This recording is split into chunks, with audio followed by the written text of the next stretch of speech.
En 1948, dolorosos acontecimientos cambiaron de raíz la historia de Colombia del siglo XX. Bogotá, la capital colombiana, se preparaba para recibir las delegaciones de la 9ª Conferencia Panamericana que dio origen a la OEA. Las sesiones estaban en curso cuando, a mediodía del viernes 4 de abril, el caudillo popular Jorge Eliezer Gaitán fue asesinado. Sobre el centro de la ciudad en una llamarada incontenible que arrojó centenares de muertos y se extendió por todo el territorio nacional. El Bogotazo, un acontecimiento que partió en dos la historia del siglo, incrementando la violencia que ya se venía gestando en diversas regiones del país. 60 años después, presentamos una mirada retrospectiva sobre la memoria y los efectos de aquel magnicidio.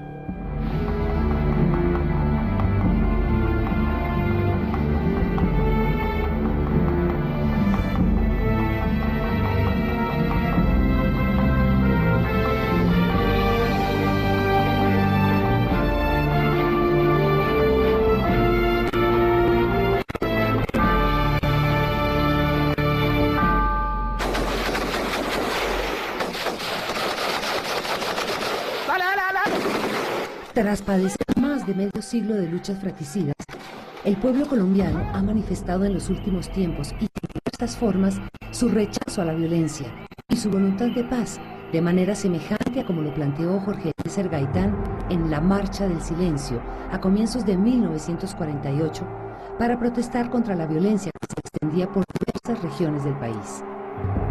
Gaitán representaba una esperanza de redención para los sectores populares y su asesinato significó la muerte de una ilusión. Atención, el excelentísimo señor presidente de la República, doctor Mariano Cepina Pérez, inaugura la conferencia panamericana. Mientras las sesiones de la 9ª Conferencia Panamericana estaban en curso, al mediodía del 9 de abril fue herido de muerte el líder popular Jorge Eliezer Gaitán. Orgullo de nuestra propia raza, veneración a nuestras tumbas. Atención, atención, hoy 9 de abril de 1948. En estos momentos acaban de ser heridos el doctor Jorge Eliezer Gaitán. Mataron el padre de Colombia. Minutos más tarde, Bogotá ardía en llamas. Los principales centros de poder político y religioso quedaron convertidos en cenizas. A comienzos del año 1948, la capital colombiana se preparaba para un importante evento internacional, la realización de la 9ª Conferencia Panamericana, que daría lugar a la creación de la Organización de los Estados Americanos, OEA. Para este compromiso internacional, Bogotá cambió su cara. Se arregló la Avenida de las Américas, llamada así en honor a los países representados en la conferencia. El Teatro Colón, primer escenario nacional, fue remodelado para esta ocasión. El Capitolio Nacional, edificio del Parlamento, también fue adecuado como sede de las deliberaciones. Su más reciente restaurador, el arquitecto Alberto Corradain, explica los cambios que se hicieron al interior de esta edificación. Para la conferencia panamericana hubo necesidad de hacer una serie de obras específicas, porque el edificio no estaba preparado para recibir tantas condiciones como las que iban a surgir en la organización de la conferencia. La conferencia de 21 naciones del continente estaba proyectada para el mes de enero, pero Argentina y Uruguay solicitaron su aplazamiento hasta que los Estados Unidos resolviera su política frente al llamado Plan Marshall para la recuperación de Europa y explicaran su actitud frente a América Latina. El propio general Marshall respondió a algunas críticas provenientes de Latinoamérica. El plan de rehabilitación de Europa requerirá la inversión de miles de millones de dólares en América Latina, siendo natural suponer que estos fondos ayudarán a los países en que se inviertan. En efecto, América Latina aportaba alimentos y materia prima que era necesario comprar para enviar a la Europa destruida.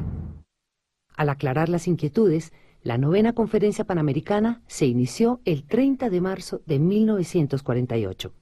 Se realiza la 9ª Conferencia Internacional Americana convocada para resolver problemas de interés general. Las delegaciones comenzaron a llegar y de inmediato se iniciaron las sesiones en el Capitolio Nacional. La presidencia la asumió el canciller Laureano Gómez. El escritor, abogado y parlamentario Alberto Dangond Uribe explica quién era el doctor Gómez. Laureano Gómez era un personaje de primera categoría, no solo entre nosotros, sino en el panorama hispanoamericano. Y como canciller de la República en ese momento, le correspondió no solo presidir la 9ª Conferencia Panamericana, sino prepararla. Y a esa conferencia asistieron los personajes más notables de toda América Latina, porque se trataba de un acontecimiento de primera categoría en el panorama americano y en el ámbito de las decisiones de ese tiempo. Morales Benítez, abogado, ministro y escritor, se refiere a los objetivos de la conferencia. Estabilizar las cosas básicamente jurídicas, llegar a un Estado totalmente democrático. Ningún Estado, por poderoso que fuera, podía tener poder político superior a ningún otro Estado. Lo que se resolvió aquí está orientado a tener las relaciones para conservar la paz en el continente. Colombia, como muchos otros países de América, contaba con dos grandes partidos políticos, el liberal y el conservador. El primero defendía amplias libertades y una mayor participación democrática, mientras el segundo se apoyaba en la tradición católica y en defensa del principio de autoridad. La conferencia fue instalada por el presidente conservador Mariano Ospina Pérez, mientras el Partido Liberal de Oposición, cuyo jefe único era Jorge Eliezer Gaitán, no fue invitado a la conferencia. La no invitación a Gaitán seguramente tiene mucha vinculación con los desventurados acontecimientos que sucedieron después, porque si Gaitán hubiese sido invitado a la Conferencia Panamericana, quizá el ambiente y el panorama hubiese sido completamente distinto y los sucesos del 9 de abril no habrían tenido el cariz desventurado, creo yo, que tuvieron. Pese a que la ciudad vivía un ambiente de fiesta, en el fondo existían fuertes tensiones sociales y políticas que se agravaron con la exclusión de Gaitán a la Conferencia Panamericana. Y a las inmensas masas liberales que en todas partes constituyen la incontrastable mayoría del partido. Yo soy un pueblo que me sigue. Se conoce como Bogotazo al periodo de protestas, desórdenes y represión que siguieron al asesinato de Jorge Eliezer Gaitán el 9 de abril de 1948 en el centro de Bogotá. Se considera este uno de los primeros actos urbanos de la época conocida como la violencia. Sobre el 9 de abril de 1948 se pueden escribir muchas cosas, pero sin duda las 3 balas que cegaron la vida de Jorge Eliezer Gaitán Ayala se convirtieron en el detonante que partió en dos la historia del siglo XX en Colombia. El 9 de abril de 1948, el caudillo liberal se encontraba en su despacho con Plinio Mendoza Neira, Pedro Liceo Cruz, Alejandro Vallejo y Jorge Padilla. Salen a almorzar a la 1 de la tarde y saliendo del ascensor, Mendoza Neira toma del brazo a Gaitán y se adelantan al resto de personas. Al llegar a la puerta, Juan Roa Sierra dispara sobre el político. 3 balas impactaron en el cuerpo del abogado penalista y dirigente liberal, causándole la muerte pocos minutos después en la clínica central, mientras su amigo el médico Pedro Liceo Cruz procedía a efectuarle una transfusión de sangre. Los que presenciaron el trágico evento persiguieron al asesino mientras gritaban: «Mataron al doctor Gaitán, cojan al asesino», hasta que finalmente un funcionario de la policía lo introdujo en una droguería a unos cientos de metros del lugar donde ocurrió el magnicidio e intentó protegerlo de la multitud que lo perseguía y lo empezó a interrogar. El joven solo decía «Ay Virgen Santísima», dando muestras de nervios y de angustia. La multitud penetró en la droguería y golpeó a Roa Sierra hasta dejarlo sin vida, para luego arrastrarlo por toda la carrera séptima hasta el Palacio de San Carlos, donde dejaron su cuerpo destrozado, sin vida y desnudo. Estos hechos llevaron a la revuelta nacional en contra del gobierno conservador de Mariano Ospina Pérez, a quien le exigían la renuncia. Ese día hubo saqueos, principalmente en el centro de Bogotá a lo largo de la carrera séptima, pero luego se fueron esparciendo por gran parte de la ciudad para terminar extendiéndose a varias ciudades de Colombia.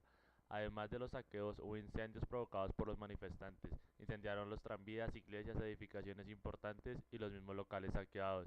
En un principio la policía intentó tomar control del asunto, pero luego algunos policías y militares se unieron a la revuelta propiciando armas y esfuerzos, mientras que otros tomaron las armas y abrieron fuego sobre los manifestantes. El saldo de la revuelta fue de varios cientos de muertos y heridos. Las cifras van desde 500 muertos, esto reportado por un cable de la embajada alemana, hasta la extraoficial de más de 3000. Los daños materiales correspondieron al incendio y posterior derrumbe de 142 construcciones, incluyendo casas particulares, hoteles e iglesias del centro de la ciudad. Durante el proceso judicial por el asesinato se presentaron testimonios que indicaban que Roa Sierra no fue el asesino, sino que fueron justamente él o los presuntos asesinos quienes condujeron a la multitud a tomarlo como el culpable y acabar con su vida. Otras versiones presentadas en el proceso indicaron que Roa Sierra sí fue el culpable, pero actuó motivado o en acuerdo con otra persona. La justicia colombiana sentenció en 1978 que el asesino Juan Roa Sierra era esquizofrénico y actuó por motivos personales y solo. Diversos analistas consideran que las consecuencias de este hecho contribuyeron a la creación de posteriores movimientos guerrilleros como las FARC y el ELN. En 2008, Caracol Televisión y The History Channel realizaron un documental llamado Bogotazo, Historia de una ilusión, donde se hace un recuento de todos los hechos y se lanzan algunas teorías alrededor del asesinato de Gaitán y sus consecuencias.